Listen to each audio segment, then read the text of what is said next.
নমস্কাৰ, আপোনালোক সকলোকে ডাটা নিউজলৈ স্বাগতম জনাইছোঁ। আজিৰ দিনটোৰ গুৰুত্বপূৰ্ণ বাতৰিবোৰ লৈ আহিছোঁ। অসমৰ লগতে ভাৰতৰ বিভিন্ন প্ৰান্তৰ পৰা এনেধৰণৰ খবৰবোৰ চাবৰ কাৰণে আমাৰ চেনেলটো ছাবস্ক্ৰাইব কৰি এটা লাইক কৰি দিব।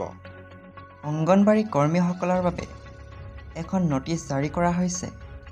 অংগনবাড়ী কৰ্মীসকলে কেইটামান দাবী গ্ৰহণ কৰিছে। সেই দাবীকেইটা হ'ল স্থানীয়তা প্ৰয়োজনীয়তাসমূহ পূৰণ কৰিব পৰা পৰিকাঠামো আৰু প্ৰয়োজনীয় জনবল সহ অংগনবাড়ী খননসহ শৈশৱ যত্ন শিক্ষা আইনৰ অধীনত সৰ্বজনীন অংগনবাড়ী আঁচনিটোক প্ৰতিষ্ঠা কৰক।